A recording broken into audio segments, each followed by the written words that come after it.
que será que estamos tão evoluídos de um ponto de vista tecnológico e tão pouco evoluídos do ponto de vista ético? Parece que o crescimento científico, tecnológico, onde a gente consegue construir cada vez mais máquinas com eficiência para defesa, para lucratividade, para entretenimento, não acompanha o crescimento do conhecimento de si mesmo, da conexão com a alma.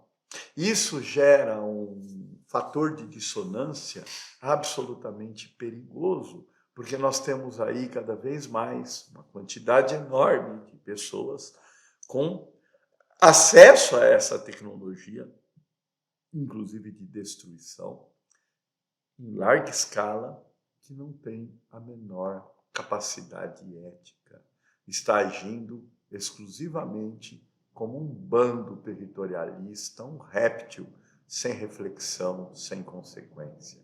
Sem a capacidade crítica de perceber que o que está acontecendo em larga escala no planeta, com 8 bilhões de habitantes, uma coisa sem precedente total, graças a esse avanço tecnológico que garantiu uma qualidade gestacional, garantiu uma manutenção da vida da infância, garantiu uma prolongação da vida do idoso. Porém, para que tudo isso? Para a gente viver nessa condição de conflito territorialista, para a gente viver nessa condição mesquinha, egoísta, buscando efêmeros prazeres hedonistas, numa miserabilidade total de vínculos de amor. Qual é o sentido disso e onde que está a possibilidade de reparação disso?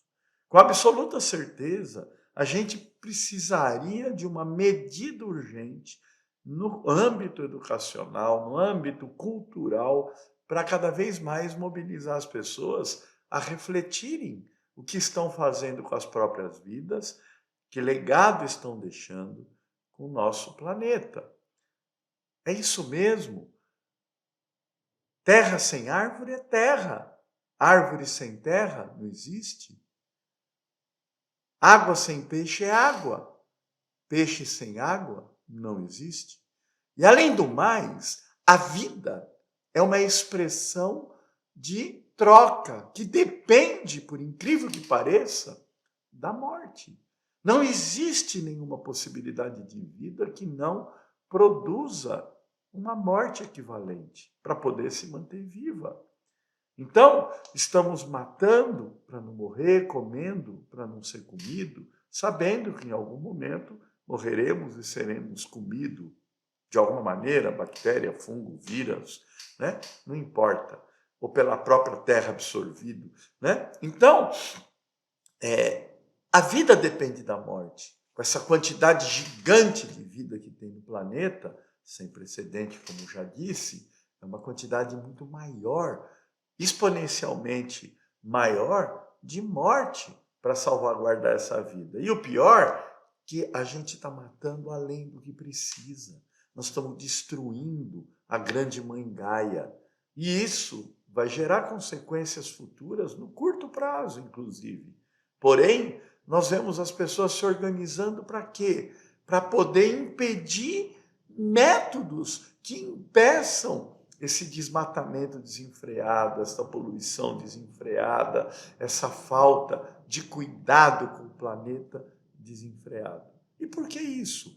Precisamos lucrar, precisamos investir em dinheiro. Para quê? Para ter mais tecnologia. Para quê? Para produzir mais coisas que vão fazer o indivíduo se sentir dono de território. Porque a grande massa da tecnologia está voltada para quê?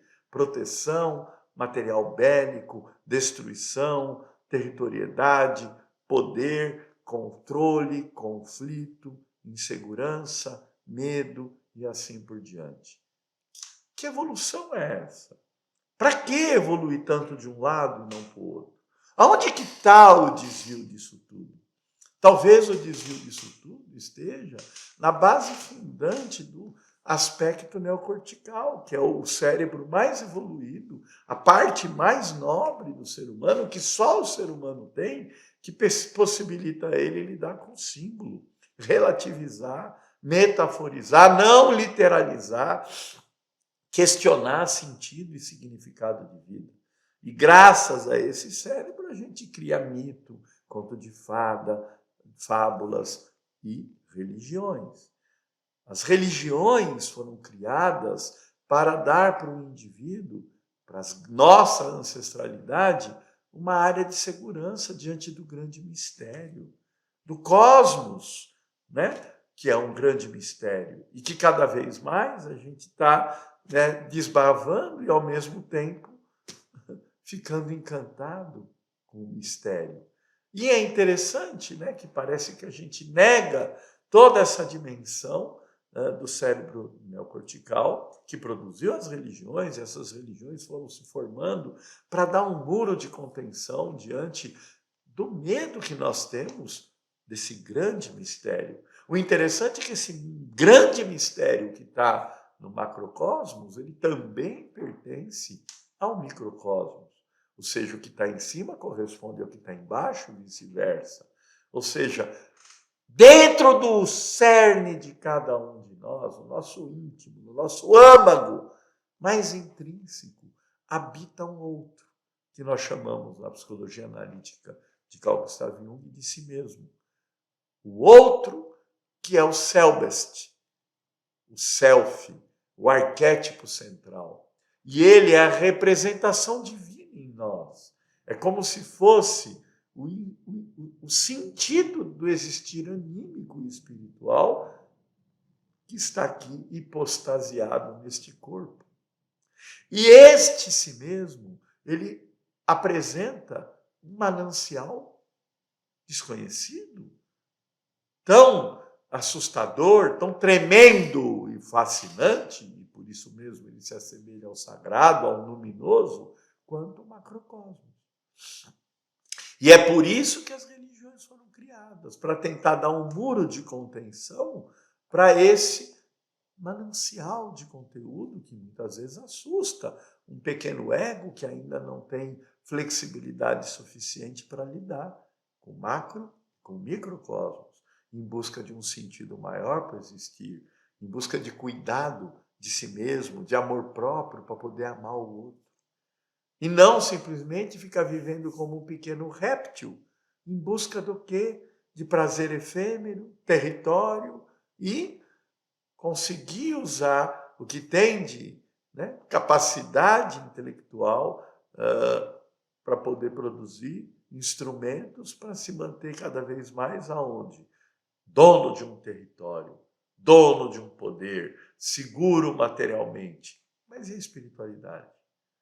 E essas religiões que foram construídas para dar esse mundo de contenção, todas elas foram, de alguma forma, se institucionalizando, virando grandes monstros, também voltados para o capitalismo, onde, de repente, os templos acabaram virando um grande circus, a serviço do quê? Do próprio mercado, oferecendo o quê? Dinheiro, riqueza, território, prazeres efêmeros, hedonismo barato. Esse é o sentido da vida. É para isso que nós estamos aqui. Onde vamos continuando desse jeito? O que precisamos fazer é voltar para si mesmo. É no íntimo de cada indivíduo que vai acontecer essa revolução silenciosa, essa reforma que precisa surgir para poder ter uma mudança no macro sistema, na macro sociedade. O inconsciente individual, ele somado com os outros inconscientes individuais, é que produzem esse grande inconsciente coletivo. E quando as pessoas estiverem setadas em algo mais profundo, muito provavelmente a gente conseguirá dar esse salto evolutivo, talvez saindo deste período patriarcal, que é territorialista, que é conflituoso, né? que é ligado à posse, à matéria, à vingança, a poder, né? E e para uma dimensão da alteridade, né, de evolução do amor ágape ou coisa do tipo. Porém, não adianta. O esforço que nós fazemos para mobilizar pessoas, ele não pode ser considerado em vão. Temos que, de alguma maneira, mobilizar cada vez mais pessoas para que, quem sabe, consigamos um salto de consciência para nos salvar da própria natureza. A gente não precisa salvar a natureza. A gente precisa se salvar dela. Porque do jeito que as coisas estão indo, como eu disse, daqui a pouco, a gente não vai estar mais em condições de se proteger de toda a desproteção que nós fizemos com a própria natureza. E só resgatando aquilo que nós chamamos de ética.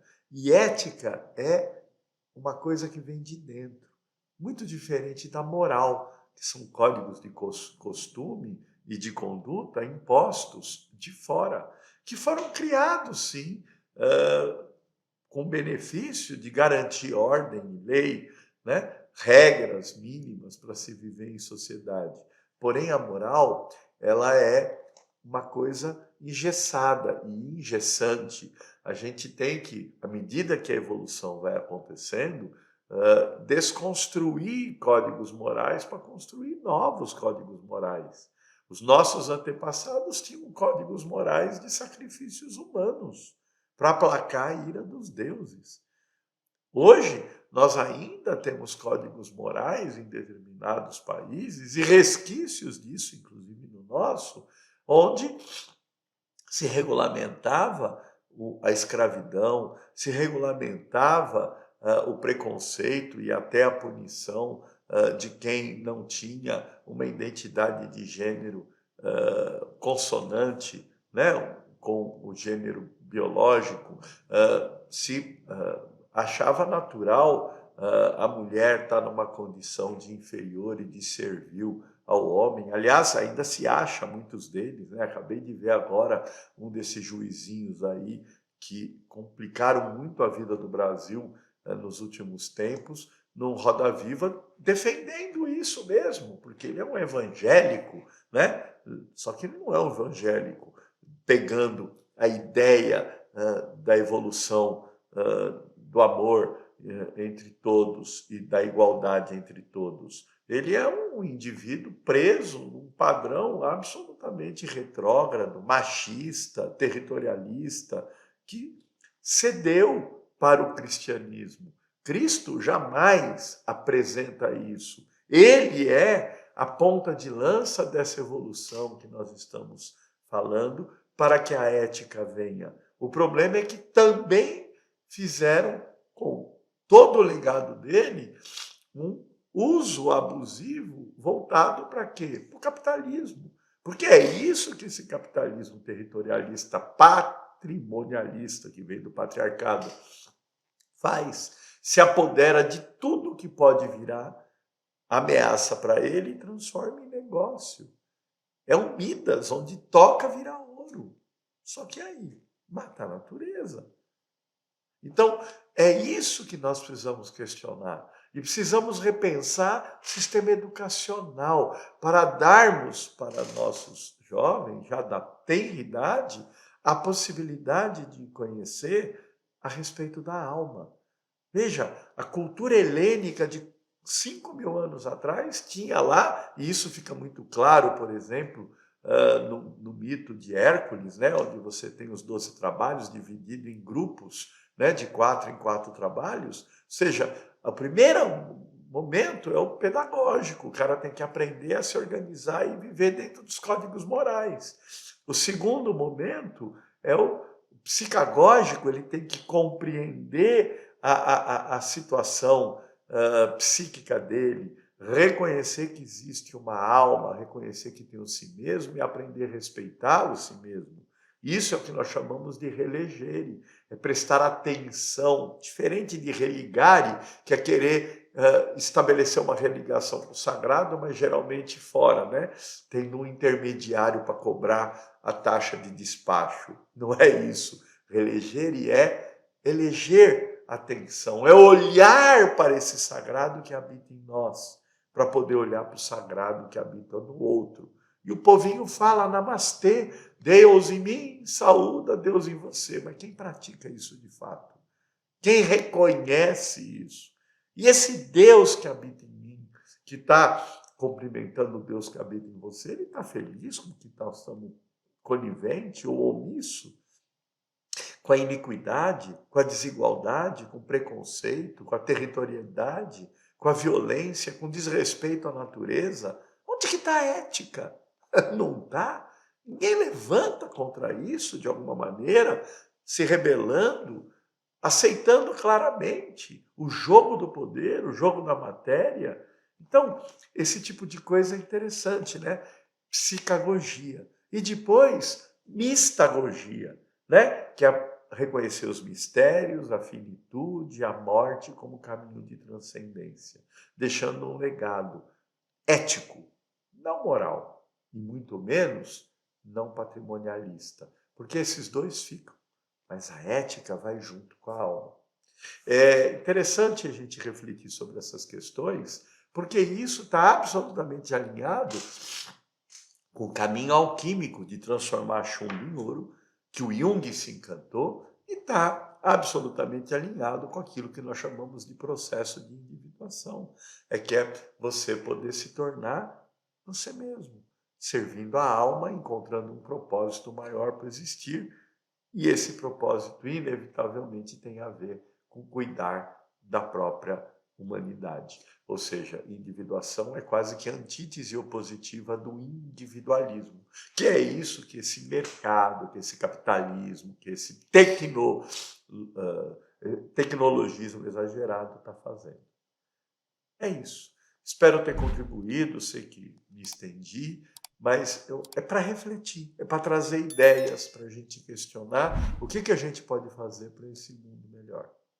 Abraço, até uma próxima.